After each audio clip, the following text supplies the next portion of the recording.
미술에 재능을 가진 한 소년이 있었습니다. 근데 이 아이가 매일같이 그림을 그리는데 뭘 그렸냐면 비둘기의 발을 그렸습니다. 특이하죠. 그래서 비둘기의 발만 그리는 게 참 신기한 겁니다.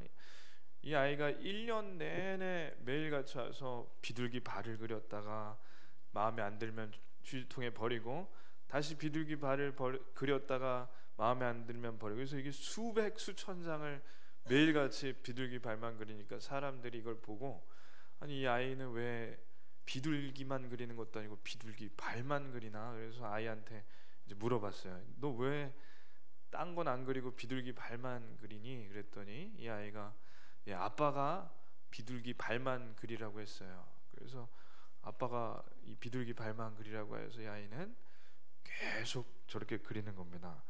그래서 이 아이가 1년 동안 저 발을 그린 다음에 알게 된 사실이 뭐냐면 비둘기 발의 종류가 여러 가지가 있다는 거죠.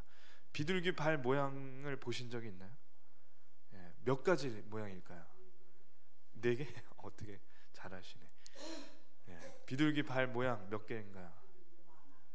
예. 제가 볼 때는 저는 그냥 똑같이 생기지 않았나. 그런데 비둘기 발 모양이 50가지가 넘는답니다.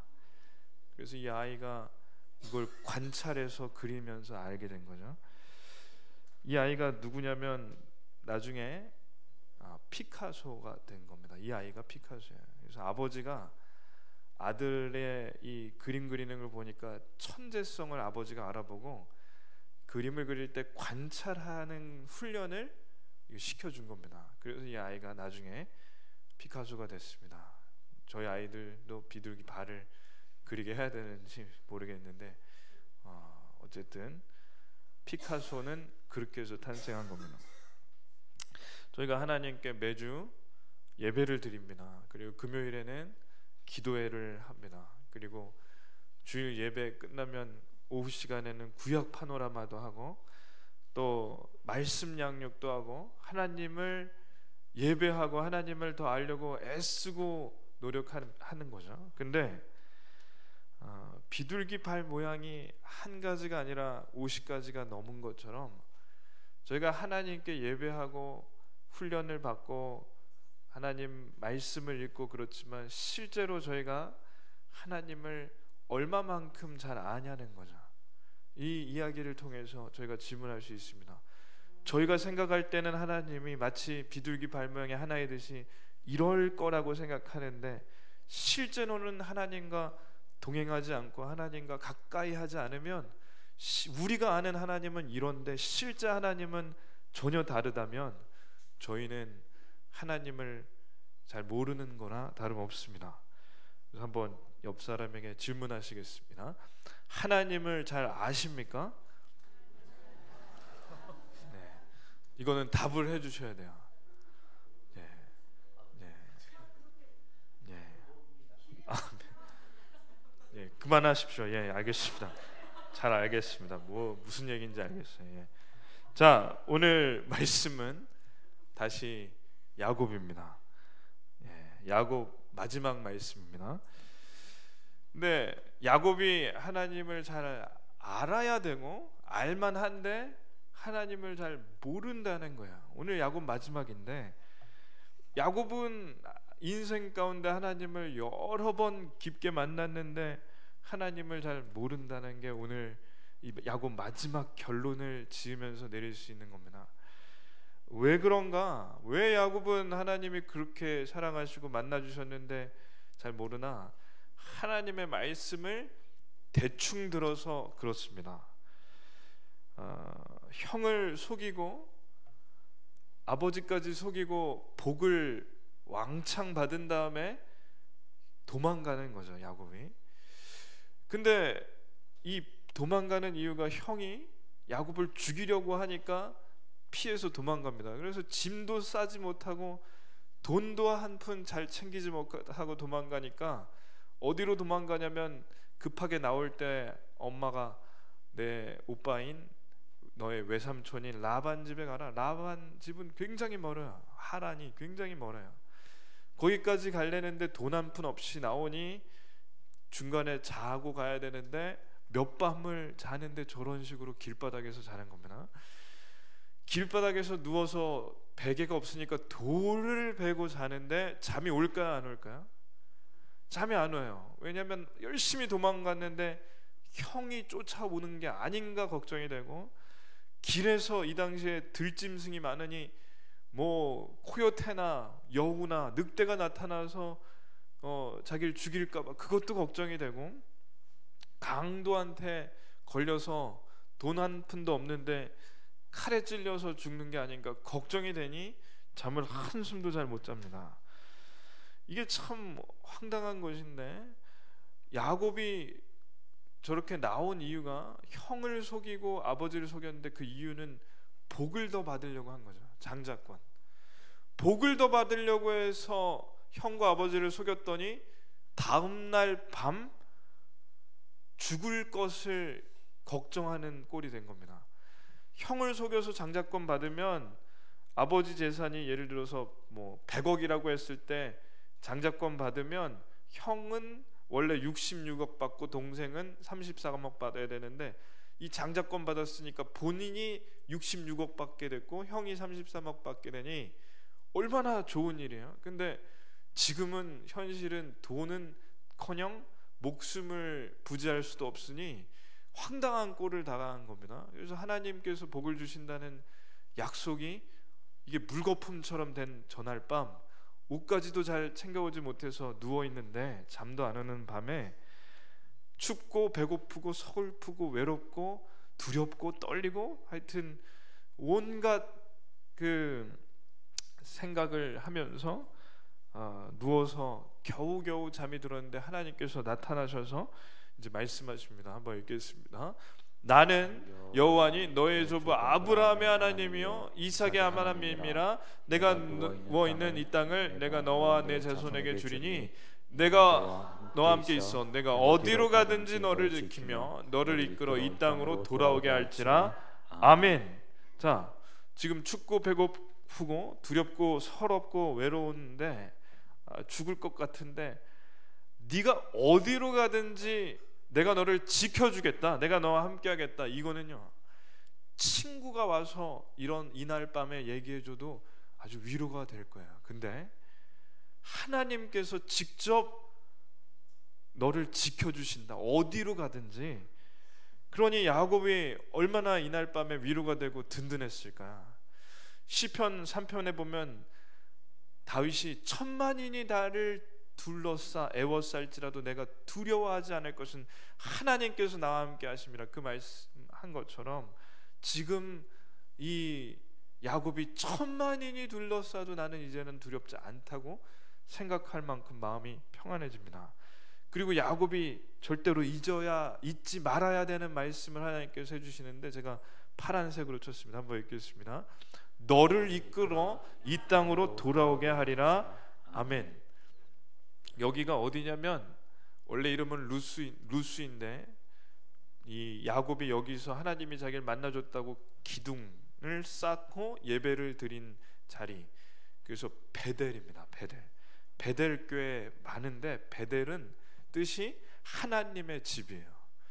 그러니까 하나님을 만난 장소를 하나님의 집이라고 베델이라고 지은 겁니다. 그래서 저희 교회가 이름이 푸른숲 교회지만 다른 이름은 베델이 되어야 합니다. 하나님을 만나는 집. 그래서 오늘 야곱의 총정리인데 한번 기억을 되짚어 보십시오. 하나님을 깊게 만났습니다. 길바닥에서. 그 후로 20년 동안 삼촌 집에 가서 노예살이 같이 열심히 일해주며 아내를 얻고 결혼을 해서 자녀들도 많이 낳습니다. 그리고 재산도 하나님의 도우심으로 얼룩이들과 이 여러 돌연별이 같은 이 양들, 염소떼들을 주심으로 재산을 많이 쌓았습니다. 그래서 20년 만에 고향으로 이렇게 돌아오는 거죠. 그게 이제까지 계속 설교하는 과정인데, 이때 야곱이 고향으로 돌아온다는 소식을 형이 들었을 때 어떤 표정인지 기억나시나요? 이런 표정입니다. 20년 지났는데도 분을 삭히지 못해서 400명의 군사를 이끌고 야곱을 내가 반드시 죽여버리겠다 하고 이제 쫓아 나오는 거죠. 그때 약복강에서 이 야곱이 손수 가족들을 한 명씩 한 명씩 다 건네주고 자기는 안 건너가고 여기서 망을 보고 있어요. 형이 자기 가족을 어떻게 할까 두렵고 떨리는 마음에 자기가 앞에 가서 먼저 방패막이가 돼야 될 텐데 가족을 방패막이로 하고 자기 혼자 살겠다고 뒤로 내빼고 강 건너편에 불구경하듯이 기다리고 있습니다.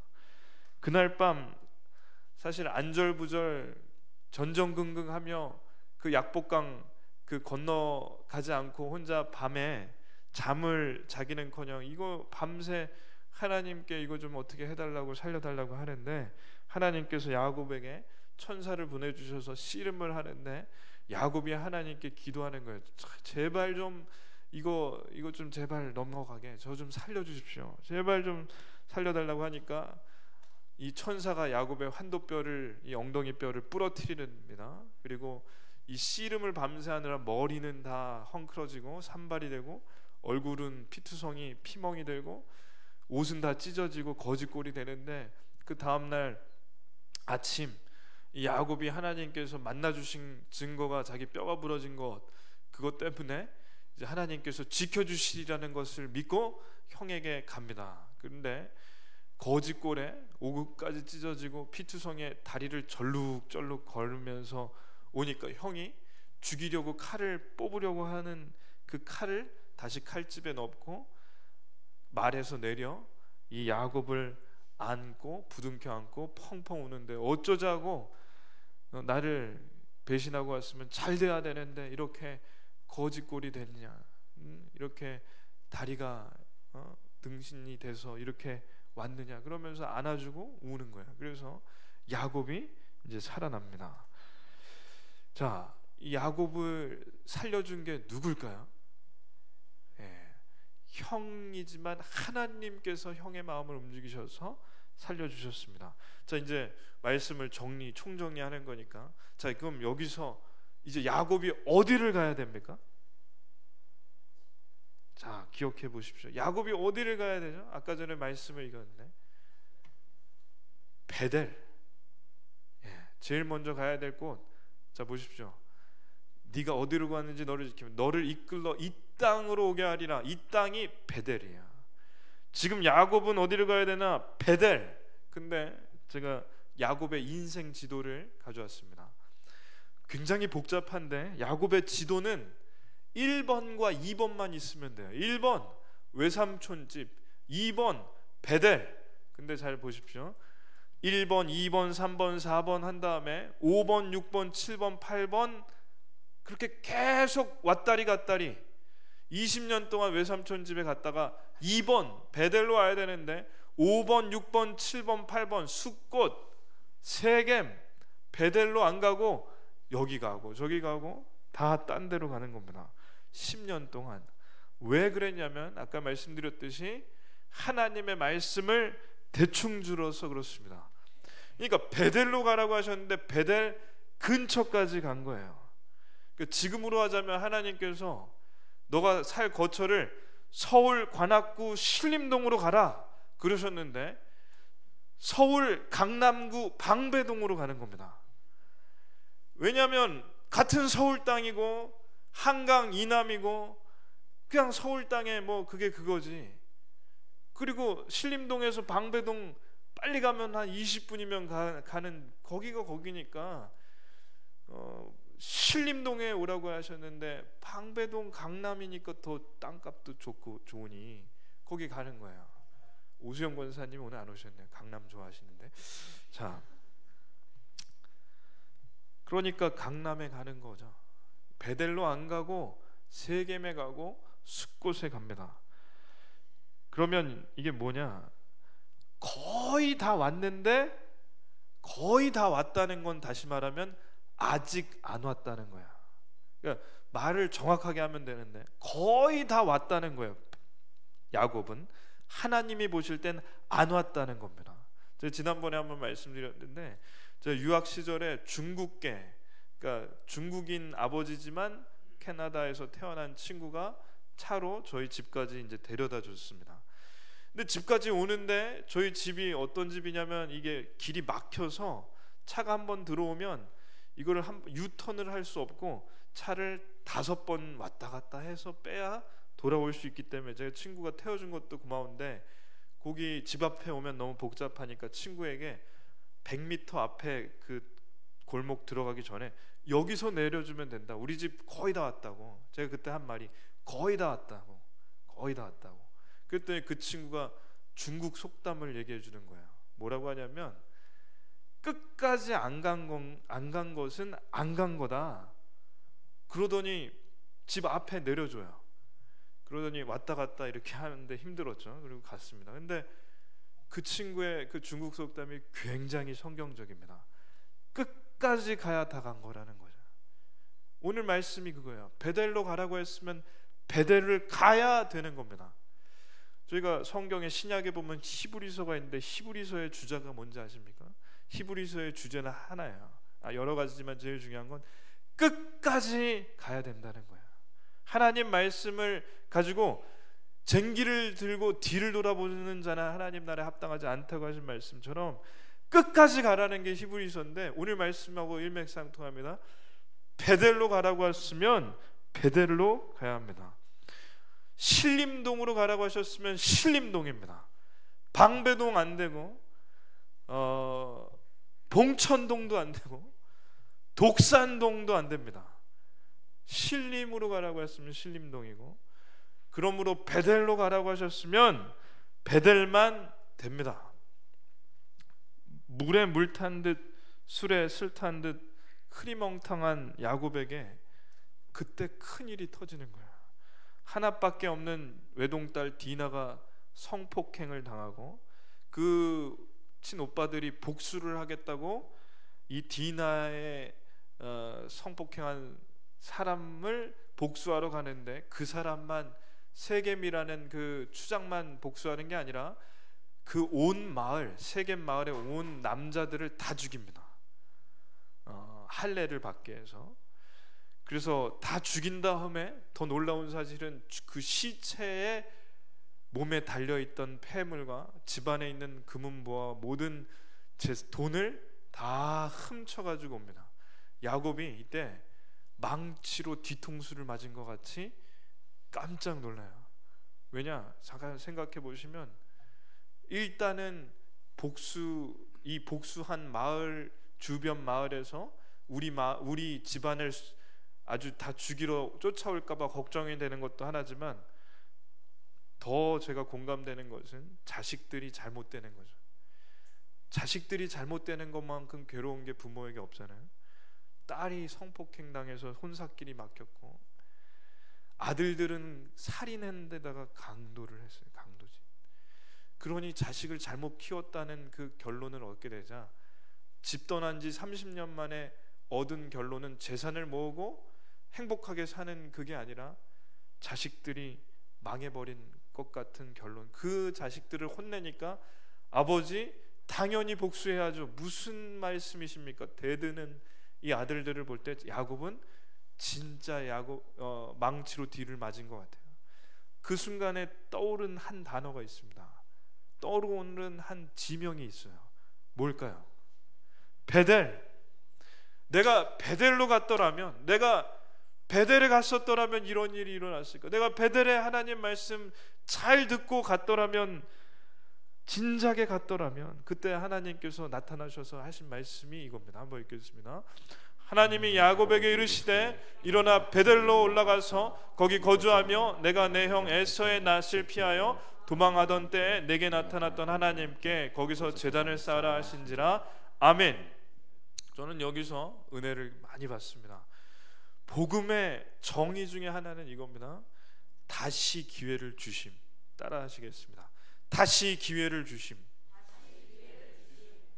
저 같으면 만약에 제가 하나님이라면 그럴 일은 없지만 야곱이 정신 못 차리고 여기까지 와서 하나님 말씀을 10년 동안 요리조리 피하며 약 올리는 것 같이 이렇게 다니며 자녀들이 잘못됐을 때 그때서야 하나님께 돌아왔을 때 야 이놈아 늦었다 이놈아, 이게 저 같은 마음이에요. 늦었어, 아주 잘 됐다. 근데 하나님께서는 그때 기회를 주시는데 끝났다는 게 아니라 베델로 올라가서, 말씀을 좀 보십시오. 일어나 베델로 올라가서 주저앉아 있는 순간에 밟는 게 아니라 일으키셔서 베델로 올라가라. 그때 야곱은 눈물이 났을 거예요. 그래서 하나님께 야곱이 하는 말씀이 이겁니다.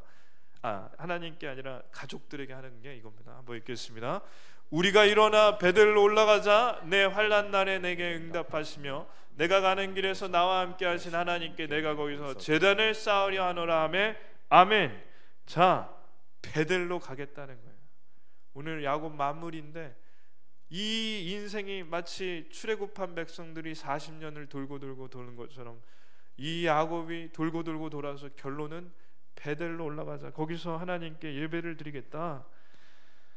자, 제가 청년들이나 성도님들께 가끔 질문을 받는 것은, 가장 많은 질문을 받는 것은 하나님의 뜻을 도무지 모르겠습니다. 성경을 읽고 통독하기도 하고 큐티를 하고 기도도 하지만 하나님의 뜻을 잘 모르겠습니다. 그 이유는 마음이 일단 복잡해서 그런 것입니다. 근데 더 중요한 이유는 야곱을 볼 때 저희가 알 수 있는 것인데, 진작에 하나님의 말씀을 잘 듣지 않았기 때문에 그 결과가 그렇게 된 겁니다. 피카소가 어린 아이였을 때 비둘기 발을 관찰을 하고 집중해서 보면서 이 비둘기 발이 50개 이상의 종류가 있는 걸 알듯이, 저희는 하나님의 말씀을 들을 때 집중해서 들으셔야 합니다. 설교를 들으실 때 온 마음을 다하여 들으시기를 축원합니다. 제가 제 목소리가 아주 상처되는 말을 한번 들은 적이 있어요. 너무 졸린 목소리라고. 그래서 그때 너무 기분도 나쁘고 그랬는데, 그러니까 그분은 또 졸아요. 그러니까 제 목소리가 졸립다는 걸 확실히 증거하시는 거죠. 근데 나중에 오늘 말씀에 얼마나 위로가 되는지, 제 목소리가 졸릴지라도 말씀을 잘 들을 의무는 성도님들에게 있습니다. 아멘. 그분은 오늘 없습니다. 이 자리에 안 계신 분입니다. 걱정하지 마십시오. 근데 하나님이 평소에 하시는 말씀을 야곱이 흘려 들었으니까 베델로 이제야 가는 겁니다. 야곱에겐 마치 지금 이게 폭탄이 터진 것 같아요. 그러니까 자녀가 잘못되니까 말씀이 그때 들린다는 걸 아십니까? 자녀가 잘못되기 전에는 말씀이 안 들려요. 그러니까 사람이 평탄할 때는 하나님의 말씀의 가치를 모릅니다. 예배 들으면서 수많은 설교를 들어도 그게 그냥 인생에 어느 정도 도움이 되는 이야기이고 그냥 참고사항 정도로 듣는 것이지, 그게 그렇게 인생을 좌지우지하지 않는다는 거죠. 근데 정말 어려운 일을 만나서 전전긍긍하면 사람의 목소리가 들리지 않습니다. 그리고 놀라운 것은 하나님의 말씀만 들립니다. 하나님께서 이 상황에서 도대체 어떻게 해주실지에만 온 신경과 온 마음이 집중됩니다. 그때 나오는 게 기도예요. 그게 베델입니다.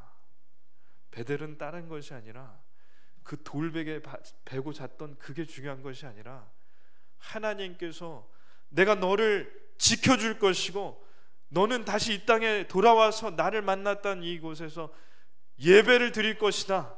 그렇게 하나님의 말씀이 들리는 곳이 베델입니다. 그 베델이 이 교회가 되시고 돌아가시는 집이 되시고 직장이 되시기를 축원합니다. 야곱이요, 가족들에게 이제 결단을 한 거예요. 이런 겁니다. 아버지가 온 가족을 모아놓고, 그러니까 뭐 예를 들면 평생 불교였다가 큰 일을 겪은 다음에 하나님을 만나고 가족들에게 오늘부터 우리 집은 교회 간다. 그게 지금 베델을 가기 전에 야곱이 한 겁니다. 가기 전에 온 가족을 모아놓고 한 말이 이건데 한번 읽겠습니다. 야곱이 이에 자기 집안 사람과 자기와 함께한 모든 자에게 이르되 너희 중에 있는 이방 신상들을 버리고 자신을 정결하게 하고 너희들의 의복을 바꾸어 입으라. 아멘. 세 가지입니다. 1번 우상을 싹 다 버려라. 2번 정결하게 해라. 3번 의복을 바꿔 입어라. 자, 왜 그런가? 도저히 양심상, 그리고 하나님께 도저히 이 꼴로는 못 간다는 거야. 이 꼴로는 못 가겠다. 왜냐? 첫 번째 우상 때문에 그런데 지금 아내 4명과 아들 11명과 딸 1명, 온 집안이 하인들까지 우상에 찌들어 있어요. 예를 들어 라헬이 아버지 집 라반 집에 나올 때 훔쳐 나온 게 드라빔이라는 우상, 조그마한 우상입니다. 수호신. 그리고 아들들이 세겜 땅에 가서 그 여동생의 복수를 한다고 했을 때 사람들 죽이고 훔쳐온 물건들 중에 분명히 우상들이 있었어요. 드라빔들이. 그러니까 이게 이런 거야. 하나님 믿는데 한쪽으로는 우상도 섬기는 겁니다. 제가 일본에 갔더니 일본이 그래요. 교회 다니는데 가서 자기 집안에 가보면은 신당이 있어요. 신당. 조상신을 섬겨요. 그 우리나라에는 있을까 없을까? 있습니다. 한번 읽어보겠습니다. 점보는 크리스천. 실제로 신촌에 있는 한 점집과 미아리에 있는 점집에 기독교 기자가 가서 인터뷰를 했어요. 뭐라고 물어보냐면 혹시나 교회 다니는 분들이 옵니까? 그랬더니 뭐라고 하는지 아세요? 단골이 많다고.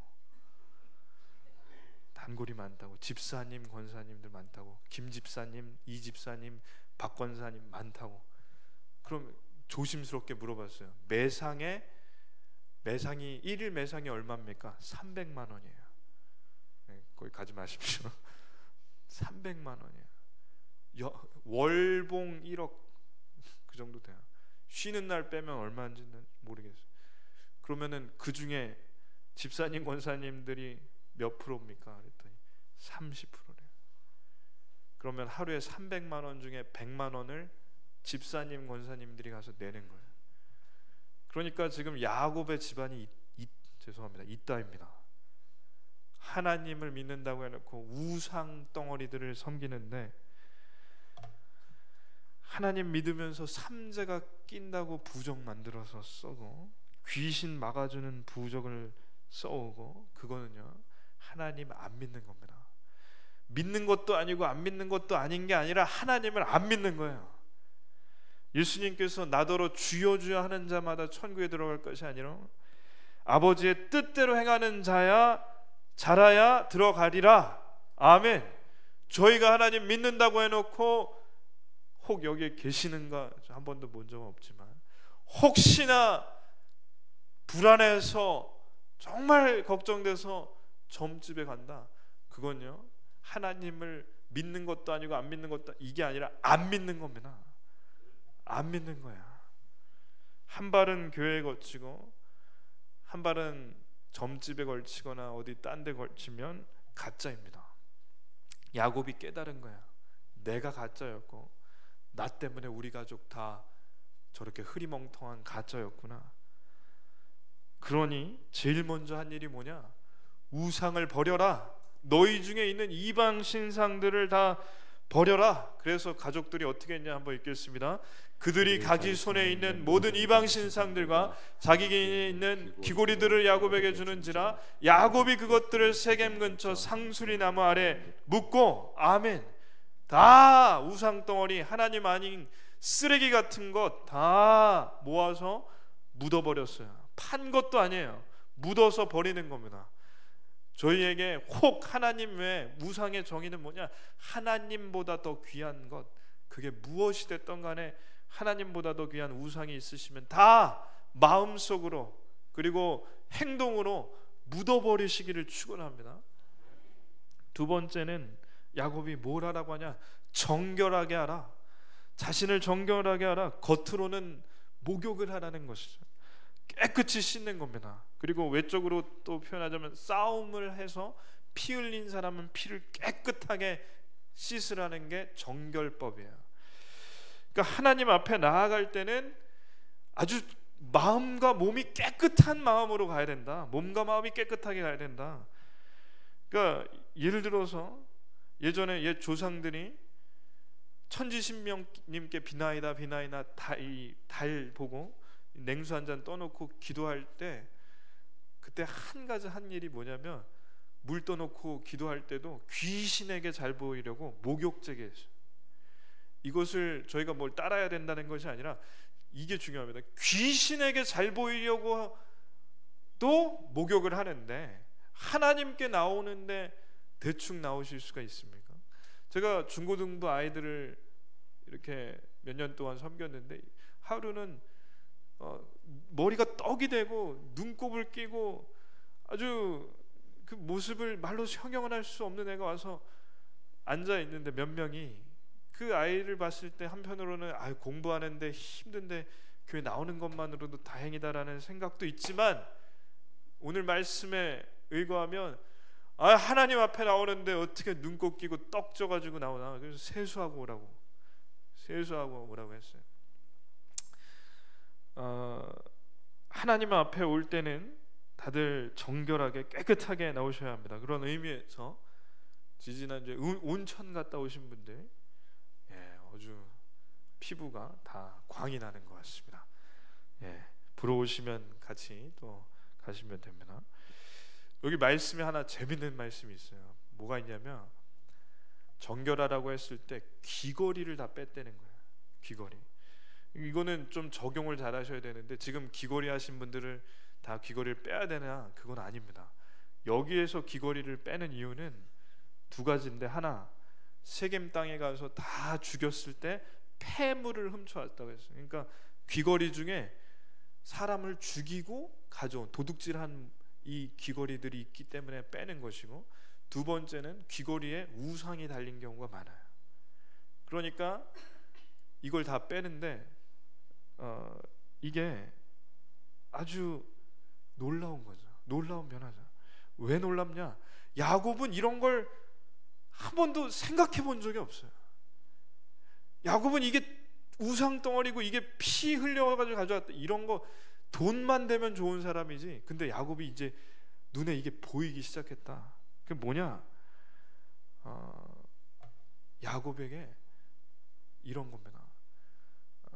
양다리 걸치는 신앙이 이제는 하나만, 하나님께만 나아가는 신앙이 된 거죠. 예를 들면 이런 거예요. 교회 다니면서 조상들께 가족이 하니까 제사 지내고, 교회 다니면서 술도 좀 마시고, 점집도 가서 점도 보고, 담배도 하고, 그래도 하나님께 나와서 11조하고 예배 잘 드리고 헌금하고, 그 집사 권사님 직분 받으면 이건 하나님께는 잘하는 거니까. 그러나 실제로는 내가 하고 싶은 거 다 하는 이 양다리가 있을 때 야곱은 정리를 했습니다. 뭐냐? 하나님, 잘 들어보십시오. 하나님 싫어하실 것 같은 건 미리 다 빼는 거예요.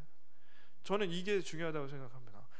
하나님이 싫어하신다고 해서 빼는 게 아니라 싫어하실 것 같으니까 미리 다 뺐다. 이게 더 중요한 거죠. 뭐냐? 어떤 친구들이요, 청년들, 제가 책 같이 김영환 목사님이 쓰신 책에 저도 이렇게 쓴 게 있는데, 거기에 신철석 장로님이 쓰신 것도 들어갔어요. 축하드립니다. 근데 그 책에 보면 질문 중에 제일 많은 게 뭔지 알아요? 술 마시면 안 되나요? 동거하면 안 되나요? 뭐 하면 안 되나요? 뭐 동성애는 하면 안 되나요?